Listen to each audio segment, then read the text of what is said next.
Alrighty, so the live stream is over, and we obviously have the part 2 of Shield Hero Collab coming out. You can see, right here. We are getting Glass and Fitoria as the brand new characters, and they are also buffing old characters as well, so that is actually pretty huge. We'll look at the little animations and stuff they have right here. They show off the ultimates and stuff, but yeah, we're getting a little bit of additional stuff added to the passive for the old units, except for Kizuna. She doesn't get anything extra because she's already insane. But she actually does end up getting a little bit of a stat buff as well, which is really nice. I think this is overall a really good collab. They've pretty much done everything that you would want in a collab. I think people were maybe wanting an LR at the very most, but they did not do an LR. We just got stat buffs and a little bit of passive reworks as well. So we're going to go over a lot of that stuff. It is all pretty cool stuff as well. So if you're new to the channel or anything, feel free to subscribe. This will come out on Global on Tuesday. It comes out tomorrow on JP and KR. So I'm going to probably skip through some of this live stream, show off some of the highlights and everything, and then we'll look through a little bit of the patch notes just in case you guys missed it. So yeah, stay tuned. Should be fun. Alright, so really quickly before we get into the translations, they did actually slip up a little bit. I don't know if it was on purpose or not. I feel like it was on purpose, but if you don't know, they've cracked down on leaks a little bit more recently, but during the live stream, they did accidentally back out to the box of the account that they were using, and they showed that there is a new Skadi coming to the game. I don't know what color she'll be or anything like that, but there is a new one coming. I assume it will probably be the banner that comes out after the collab, since she's already in the game and everything. And they also unveiled by accident that there is going to be an LR Galland added to the game. Some of the people in the 70s Leaks Discord have been speculating on the fact that there is an exclamation point icon on both Demon Chandler and Demon Cusack, so I think best case scenario there is they get a new Holy Relic, because I don't think either of those characters have a Holy Relic yet, or it could just be a new costume or something like that. We don't know for sure, but those are two things that did accidentally get unveiled during the stream itself. So let's go over the characters really quickly. We have translations courtesy of Kane. I guess we'll talk about the old unit buffs a little bit really quickly. So for Naofumi and Philo, they're basically getting a couple of things added to the passive, whereas for Raphtalia, she's actually getting something removed, which is basically just a restriction, but I'm not sure how well it's actually going to improve the character. But for Naofumi, you can see right here, when the unit is taking a stance, increases human allies' damage by 30% and decreases damage taken by 40%. For every human ally participating in the battle, increases the unit's HP by 5%. So they're basically changing him from a mono blue defense-based unit, which he's still defense-based, don't get me wrong, but they're basically just making him sort of like a new taunt unit that's going to buff the entire team for the human team. So I'm assuming you're going to see some Chaos Arthur sort of Naofumi teams kind of floating around after this update comes out. Raphtalia is removed condition of if every ally in this is the same attribute. So you now don't have to run her with a full mono blue team anymore, which I think is kind of a win, because any restrictions on characters makes them a little bit harder to use and a little bit more niche. So they didn't necessarily give her anything extra, but they just took away a restriction that she sort of had, which might be good, but I don't know how much it's actually going to help. Considering Naofumi's actually getting big effects added to his passive, I feel like she maybe got the short end of the stick here. Philo, on the other hand, is at the start of an ally's turn, inflict a debuff to all enemies that decreases critical resistance and critical defense for 1 turn. So if you're familiar with how Tyr lowers crit resistance whenever he enters the field, it's basically the same thing like that, where they're just immediately going to have a red debuff added to them that should help you crit a little bit more consistently. So kind of nice. She's, you know, a pretty glass cannon built character with a weak point AoE just like Tyr already is, so that should be pretty interesting. The first new character that we have is Glass. It is wielder of Vassal Weapon Glass. These passives and everything do get kind of long, so we're going to be here for a second. I will have the timestamps and everything down below if you want to just skip around, see all the new stuff if you already, you know, don't care about what the characters do necessarily. One thing to note is that both of these new characters are unknowns, so do be aware that this is going to be a very unknown focused sort of update, unless you just maybe want to summon for Naofumi, maybe for human team support, but I don't know how much Philo is actually going to be good, considering that we're getting the new Fitoria as well. But During the showcase, which we'll look at a little bit later, they do use both Fitoria and Glass on the same team as an unknown team, so take that into consideration. The passive here is Hero of Fans. For every unknown ally participating in battle, increases the unit's basic stats by 7%. So this is a little bit of a selfish passive. She's not boosting allies, but this is going to be a 21% increase to herself if you're running a full unknown team. If an unknown ally uses a skill, apply 1 stack of Power of Soul to the unit, and if the unit uses a skill, remove 1 stack of Power of Soul from the unit. So she's basically going to be building up stacks and then taking them away when she uses stuff, which is also pretty interesting. The Power of Soul, just so that way we get that out of the way, is increases defense-related stats by 10%, max of 3, so it'll make her a little bit tankier. I'm assuming you're going to want to attack and use skills and stuff with your other characters and then go in with an attack on her. For every Power of Soul removed from the unit, increases the pierce rate by 30%, max of 90%, and if the Power of Soul is fully stacked, remove all stacks of Power of Soul and apply a buff that increases critical chance by 30% and pierce rate by 150 for 3 turns. So she's like a crit-based Pierce unit, which is very, very interesting. I'm not 100% sure how it's going to work out, but during the PvP showcase, they really only use like 1 good skill with her and then mainly focus on Fitoria, so I'm interested to see some more gameplay of Glass. Skill number 1 is a Soul Steal single target skill, and Soul Steal increases pierce rate by 2 times, and then for every Power of Soul applied to the unit, increases damage by 40%, so kind of like, you know, Estarossa or Mael in that sense, where you do more damage depending on how many stacks you have on. Actually, I don't think Mael is a great example there. I think Estarossa is the better example, but I think his is 50% per stack, whereas hers is only 40%, and his are on the enemy. Anyway, I'm off topic. The second skill is another single target, and it is a Pierce card. So a Pierce single target typically does a really good amount of damage, and she seems kind of like Rimuru in the sense where she's getting big Pierce rate increases. So that could actually hit extremely hard. The ultimate is applies buff that increases basic stats by 30% to all allies for 2 turns and inflicts damage by 600% of attack on all targets and applies 3 stacks of Power of Soul to the unit. In the patch notes, they actually do show that this is only going to apply 1 stack of Power of Soul at 1/6, but it still does increase your basic stats by 30% for all allies. So that's actually pretty good. I would equate this to kind of like an Echidna ultimate, but it also gives herself some stacks as well.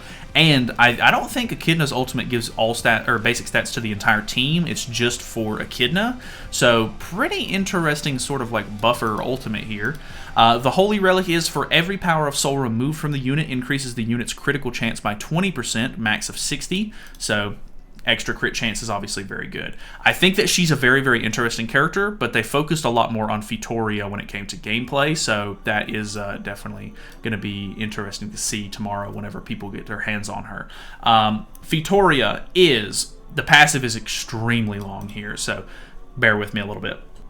Apply buff that increases critical defense by 60% to unknown allies for 1 turn, and at the start of the ally's turn, apply Queen's Authority for 2 turns, 1 time only. So Queen's Authority removes debuffs, increases critical chance by 50% for every 1% of remaining HP, increases damage by 0.3%. So that's pretty insane.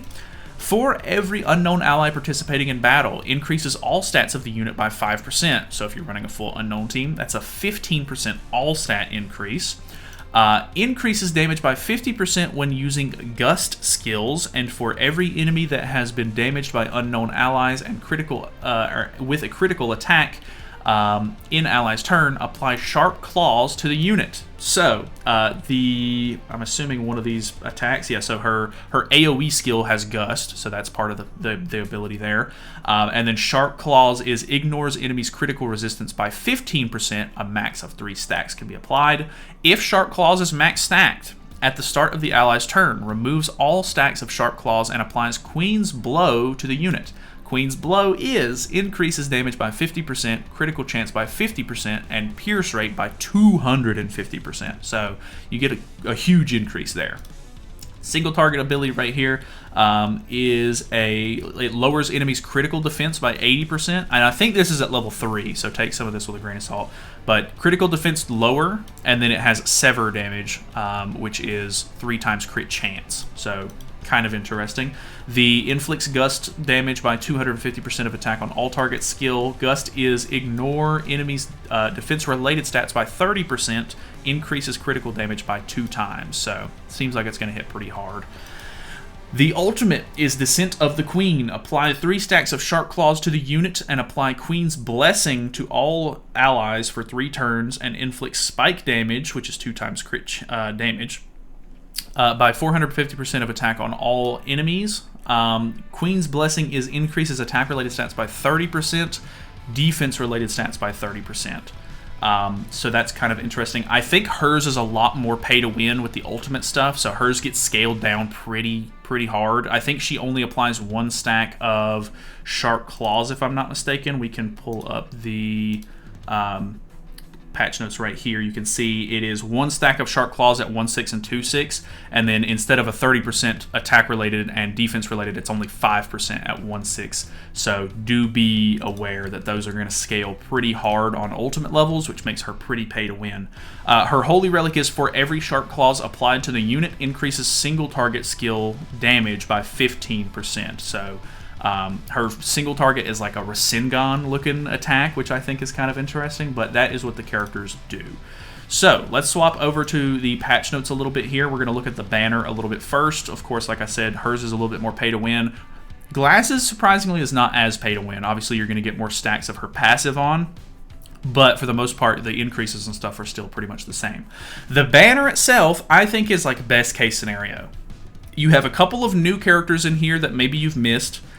Christmas Roxy is pretty interesting, a really good backliner for the human team, so it's actually pretty good. You have Tyr, Freyr, both of those characters are awesome to have. You have, of course, a little bit of Grace support with the Red Tarmiel, Green Sariel, but the rest of the banner is only collab characters, so I think that there's going to be a really good opportunity to actually pull collab units here, which is fantastic, and then the non-collab units will either be maybe characters that you don't have duped up, or they might be characters that you don't have at all and could add GP to your account. So I think overall, very, very good banner. Even if the unfeatured characters aren't like the craziest units, they're still pretty good, if not maybe new characters you don't have. At the 600, you can choose any of the 6 new characters. They do have I think these are like $24 US for this ticket, and you'll get 1 random SSR character from the collab. It could be old, so I don't know if I would gamble on this if you already have all of the old ones, but it is there if you want it. Going through some of the patch notes, we have some very interesting things in here. Obviously, you'll be able to exchange some stuff. They do get Holy Relics. We've already went over those. New ticket bundles, of course. They are selling Ratatasker bundles now, so if you don't want to fight Ratatasker and you'd rather just pay for it, that is an option at this point. There is a login event for 70 gems, and you get 3 free multis here, which is great. You get another free multi from the special missions, as well as a free copy of Raftalia, which is nice. She's probably going to end up being the weakest link when it comes to the collab at this point, if I had to guess. But overall, free character is still really, really nice. They are also giving out a free copy of Kizuna, so don't think that we're just getting Raftalia here. She's actually later on in the final boss exchange shop, so just so you know. There is one of these special roulette events for some free materials and everything like that. A lot of the free sort of event materials actually seem very plentiful, so that is nice. We do have the new final boss, he's the final boss from the old collab, but you get a free copy of Kizuna here, as well as the free cosmetics for Kizuna and Naofumi that we had in the last collab. You're also going to get 2 of the collab Holy Relic boxes here, as well as some other free materials from the completion challenge rewards. You also get an event tower of trials, and there is a bunch of Super Awakening coins in here, as well as these boxes. I think these boxes are right here somewhere. Yeah, this is what you can get out of these boxes. So chance for diamonds, SA coins, cosmetic enhancements, all of the really nice stuff that you kind of want to see in those. So you get a couple of those in here. We do have new costumes for, of course, both of the new characters. So Fitoria is getting 3 new costumes. Glass is getting 3 new costumes. They are adding 1 new costume for each of the old characters, and they sort of gave them this like ninja-looking shinobi sort of outfit sort of set. I actually think all of them look fantastic. So this should end up giving you the 5th cosmetic from all of the characters that were, already in the game, if you want those. Like I said, these older characters are probably not going to be as good as the newer ones by far. So if you don't want to invest in these, I completely understand, but I do like the way that the outfits actually look. Obviously, the old outfits are coming back, so you can grab those if you need them. There's a diamond payback event as well, so if you spend up to 900 gems, you'll actually get a little bit of compensation for that. Here's where to get all of the Holy Relic boxes, the login characters for, with the new units. King Exchange event is back, you know, event boosters and stuff like that for, you know, your typical collab stuff or event stuff. There is a new Hawk Pass coming out, and we are synced up with JP on Hawk Passes at this point, so there is a new UR Gother cosmetic set coming out. He has a cool little bucket hat with some sunglasses, which is cool, I guess. There also, the King Laughing emote is back, so if you'd like to laugh at your enemies, that is an option.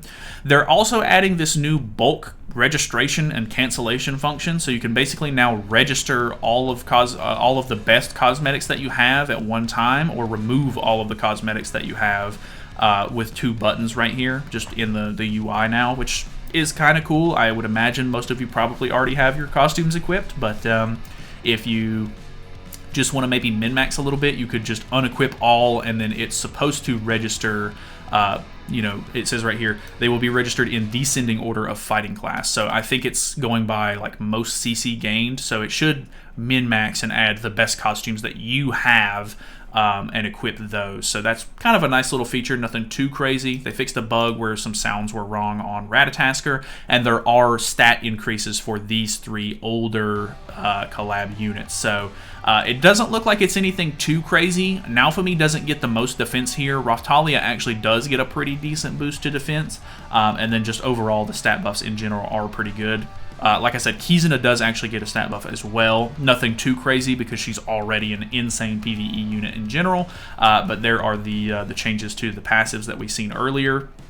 And then also, they're getting rid of the Tower of God Holy Relics, so make sure that you use those if you haven't already. And then for the last week of Heroes Arena, the 2 new characters are going to be boosted, which is going to make it pretty easy, because that's going to be 40. If you run both of the new characters together on one tower, because they're both unknown characters, you get like 40% all stats, which should make it incredibly easy to beat a tower. So, looking pretty good overall. I actually think that this collab is looking fantastic. Lots of free stuff. You get 2 free characters, you get 5 free multis for the banner, you get a couple of extra gems, you get holy relics and stuff for the characters. The old characters are getting buffed.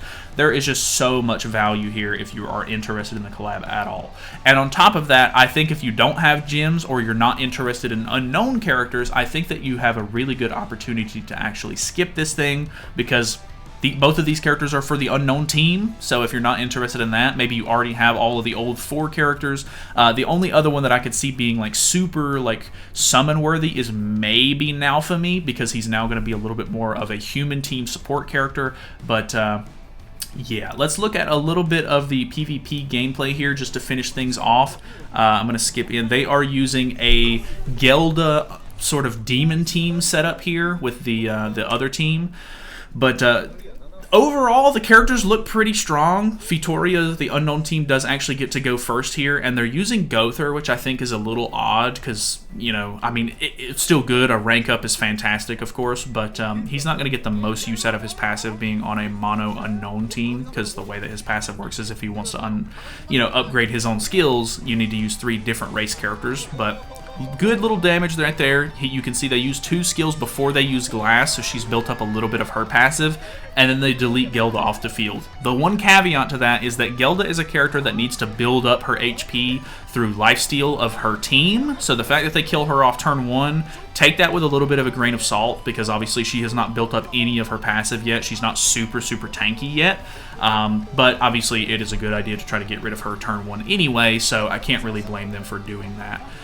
Other than that, I think that's the only card that they end up using with Glass. I could be wrong. Maybe I wasn't paying the most attention here, but I think it's critical defense that Fitoria actually gives off with her passive, so you'll notice here that she is able to actually tank a couple of pretty heavy hits, which is quite nice. And then I think the rest of the match is basically them just using Fitoria to sort of like do damage here, which if I'm not mistaken, they're going to rank up, use a level 3 AoE skill with her, and then a single target onto melee. I was actually expecting the AoE to kill both Cusack and melee, because melee only has 1 defense stack at the moment. It doesn't quite do that much, but because she's actually getting 15% all stats from the unknown characters on the field, you'll see that she does enough damage to where she's basically back up to full HP, so that is actually kind of nice. I guess she'll be a little bit harder to kill in that scenario, but I think that depending on the team that you're using, and if you go first, you'll probably be able to get rid of her a little bit easier because she seems kind of like Philo in the sense that she's like kind of glass cannon-y, like not the strongest like character, you know, like not easy to survive but does a lot of damage kind of deal. So at this point they have the ultimate. Demon King has popped his stats. You know, at this point, they go after glass for whatever reason, but they don't really even use glass all that much in general. She does tank the hit at a level 2, but Demon King is getting a little dated at this point, and so new characters are obviously going to stand a little bit more of a chance to survive.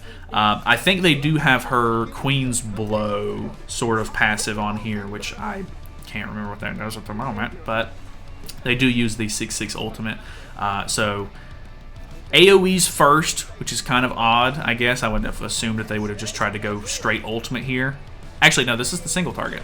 So, good damage, almost kills, but the Tarmiel Link gets him back up to half, and then the ultimate is able to finish him off with almost 1,000,000 damage on a single character, which is, that's not like over the top crazy. That seems pretty typical when it comes to PvP nowadays for new characters, AoE ultimates. So, that is pretty much the collab. Hopefully you guys enjoyed it. Hopefully this was helpful. I've tried to break it down the best I could. If you have any questions or anything for me, feel free to ask. I'll try to answer them to the best of my abilities. Other than that, I am interested. I'm going to be watching a lot of JP content over the next couple of days, of course, until it comes out on Global. Like I said, JPKR comes out tomorrow. Global comes out on Tuesday.